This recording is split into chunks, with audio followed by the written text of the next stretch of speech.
चलिए, fourth unit advance accounting.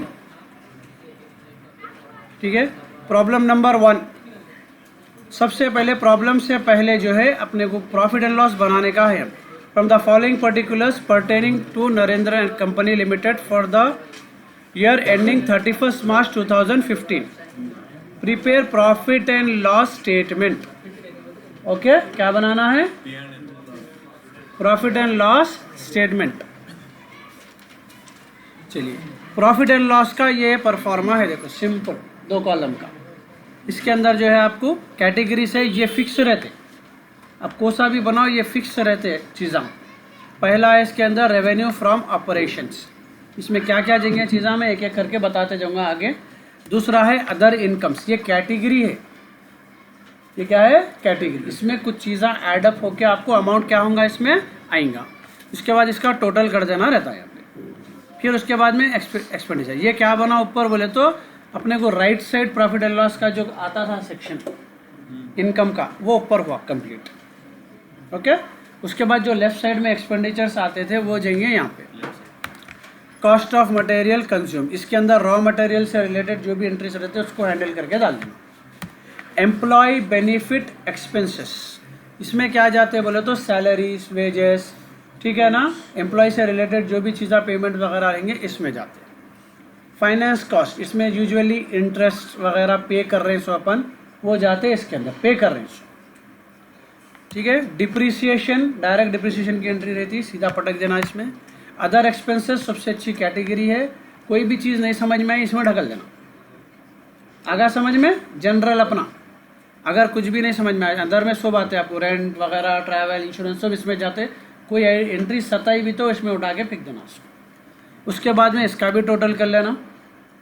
उसके बाद आता आपको प्रॉफिट बिफोर टैक्स, इसमें से इसमें दोनों को माइनस करने का रहता, करे खुद अपन देख लिया। तो यहाँ पे आ जाता उसका डिफरेंस प्रॉफिट। इनकम में से एक्सपेंडिचर माइनस करेंगे तो क्या आता? प्रॉफिट।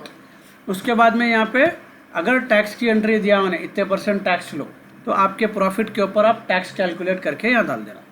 फिर टैक्स के बाद में माइनस करके जो अमाउंट बचा वो आपका प्रॉफिट आफ्टर टैक्स। ये बिफोर टैक्सेशन, ये आफ्टर टैक्सेशन।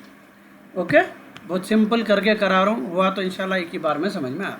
सबसे पहले देखो मैं यही कैटेगरीज को यूज़ कर रहा हूँ, ठीक है। ये आपका प्रॉब्लम है, फिलहाल इसमें ये सिंपल प्रॉब्लम है, इसके अंदर डायरेक्ट दे दिया तकरीबन चीज़ें। कॉस्ट ऑफ मटेरियल कंज्यूम, अब इन्हें कहाँ जाएंगा वो तो ये इसकी कैटेगरी, तो इसके कैटेगरी में अपन रफ कॉलम में बना लेना वर्किंग नोट्स में। कॉस्ट ऑफ मटेरियल कंज्यूम, ठीक है। अमाउंट कितना है देखो उसमें 6,30,000। ओके, ये वर्किंग नोट्स रफ नहीं रहता, इसमें रफ के भी मार्क्स रहते, that is working note. Accounts में कुछ भी कर लो, बीएस में कुछ भी कर लो, वर्किंग नोट्स पूरे दिखना साफ सुथरे बने। आगे बात समझ में? नहीं करना, मार्क्स चले जाते। चलिए नेक्स्ट है, इसके बाद में सेकेंड एंट्री क्या दिया देखो, एस्टैब्लिशमेंट एक्सपेंसेस। ये क्या है बोले तो आपको सैलरीज वगैरह को बोलते हैं एस्टैब्लिशमेंट एक्सपेंसेस। कंपनी जब आप स्टैब्लिश करेंगे तो आप वर्करों को पेमेंट वगैरह करके स्टैब्लिश करेंगे, तो इन्हें जाता अपने को कौन सा है वो, एम्प्लॉय बेनिफिट में जाता है। उसी कैटेगरी में जाएगा एक्सपेंसेस। कितना है भाई अमाउंट इसका? 2,15,000, ठीक है। नेक्स्ट एंट्री क्या है देखो, सेल ऑफ प्रोडक्ट। ये इकलौती चीज़ रहेंगी जो अपने को रेवेन्यू फ्रॉम ऑपरेशन में दिखी। रेवेन्यू का मतलब होता आमदनी, आमदनी एक ही जगह से आती है अपने को मोस्टली, सेल से। तो इसके अंदर आपका सेल ऑफ प्रोडक्ट 16,65,000 है, तो ये जाएगा अपने को ये फर्स्ट वाली कैटेगरी में। ओके, कितना है भाई 16 लाख। आखिरी तक कोसा भी अमाउंट डायरेक्ट नहीं डालना, लेके जाएगी। ओके, कैटेगरी वाइज मेंटेन करना। उसके बाद नेक्स्ट है आपको रिपेयर एंड रिन्यूअल। यहाँ पे ले रहा हूँ मैं अदर एक्सपेंसेस, इसके अंदर जनरल पूरे एक्सपेंडिचर डाल देना। तो कितना है अमाउंट उसका? 30,000, ठीक है। मैं डायरेक्ट अमाउंट्स ले रहा हूँ, आप लोगों का नाम के साथ लेना उसको खुला। ये रिपेयर का अमाउंट है, ये इसका अमाउंट है। ओके, चलिए।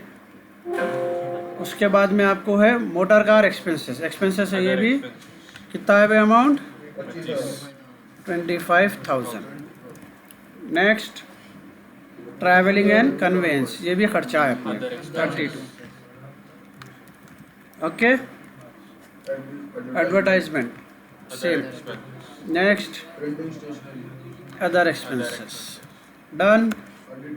ऑडिट फी, फाइनेंस कॉस्ट, नहीं ऑडिट फी खर्चा है, अब ऑडिटिंग करा रहे हैं, पेमेंट कर रहे फाइनेंस कॉस्ट हैं। रेट रेंट्स एंड कितने हो रहे हैं भाई? 10,000। अदर एक्सपेंसेस, रेंट्स वगैरह खर्चे हैं पूरे कंपनी के। प्रॉफिट एंड लॉस अकाउंट में क्या क्या लेते थे अपन? Loss on sale of investment. Sale of investment बोले तो अपने को जो है लॉस हो रहा इन्वेस्टमेंट बेच देने से, इसको क्या करेंगे अपन? अदर इनकम में से माइनस करना है इसको। यहाँ पे ले ले रहा हूँ मैं अदर इनकम।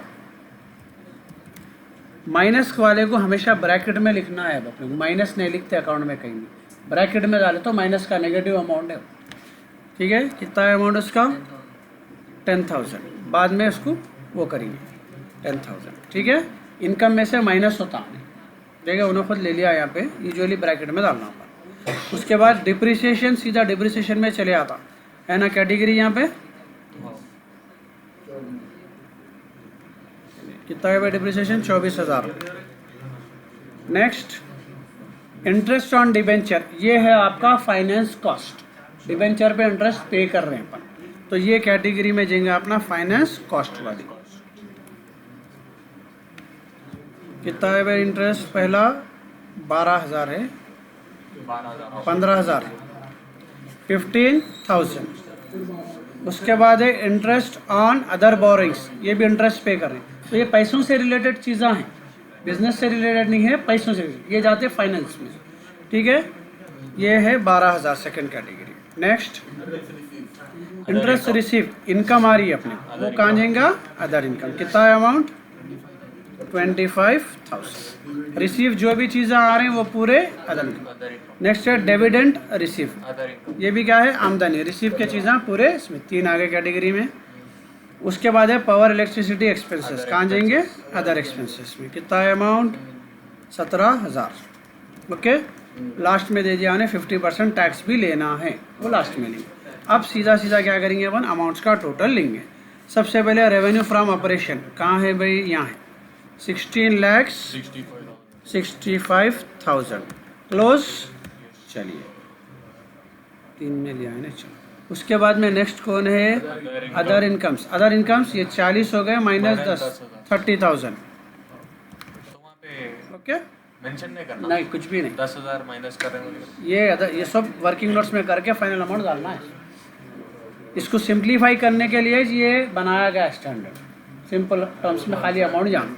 इसका टोटल कर देंगे 16,95,000 रुपये हो रहे, राइट। चलिए नेक्स्ट है इसके बाद में कॉस्ट ऑफ मटेरियल कंज्यूम 6,30,000। आगे इन्हें सिंपल ऐसा नहीं आता, raw material, purchase of raw material बोल के वो चीज़ें आती, वो कराया खुद समझा देता हूँ। ओके, उसके बाद में एम्प्लॉय बेनिफिट कहाँ है भाई? 2,15,000। एक ही 4 इसमें यूजुअली क्या लेंगे अपन? सैलरीज एंड वेजेस या फिर एम्प्लॉय का प्रोविडेंट फंड वगैरह, एम्प्लॉय से रिलेटेड जो भी है वो पूरा कहीं में डालेंगे? एम्प्लॉय बेनिफिट एक्सपेंसेस में डालेंगे। Financial cost 27,000, depreciation 24,000, other expenses पूरा टोटल कर लेना 1,67,000 समथिंग हो रहा है शायद, एक बार देख लो।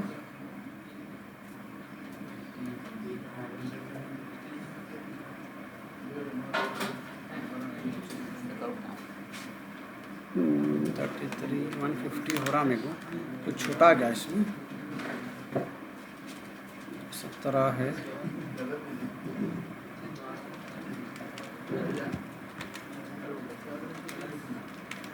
लास्ट करा था प्रॉब्लम, एक सेकंड है मेरे पास प्रॉब्लम। 167 आना है, 17 की कोई एंट्री छूट रही क्या? एक बार देखो इसमें।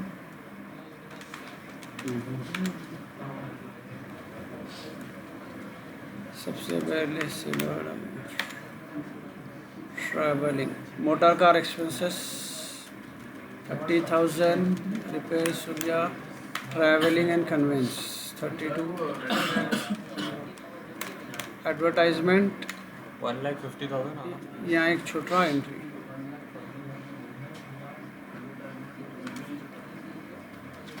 27,000 किसका है अमाउंट ये? 27,000 167 आने का है। एडवर्टाइजमेंट का 27 है, मैं नहीं लिया, मैं 32 के बाद 12 लिया।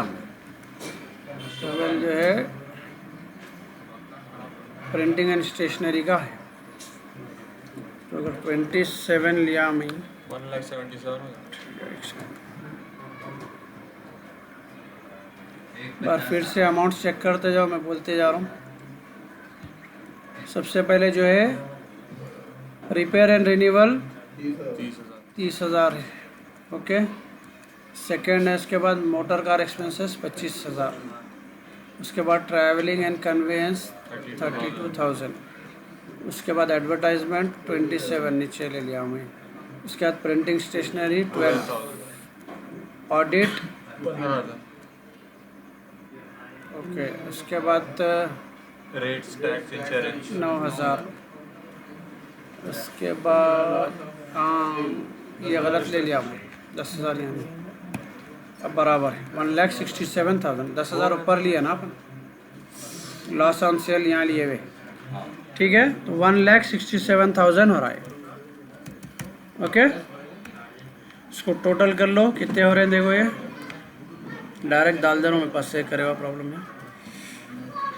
10,63,000 हो रहा है, 10,63,000, ओके। अब अपने को ये इनकम साइड ज़्यादा है, एक्सपेंडिचर साइड कम है। इसमें से अगर माइनस करेंगे इनकम में से एक्सपेंडिचर, तो अपने को जो अमाउंट आ रहा वो है 6,32,000, 6,32,000 बिफोर प्रॉफिट आया, और उन्हें बोला 50% टैक्स लो, तो इसका आधा 3,16,000, तो रिमेनिंग कितना बचेगा फिर 3,16,000। ये आपका प्रॉब्लम आ गया भाई समझ में? इतना ही था।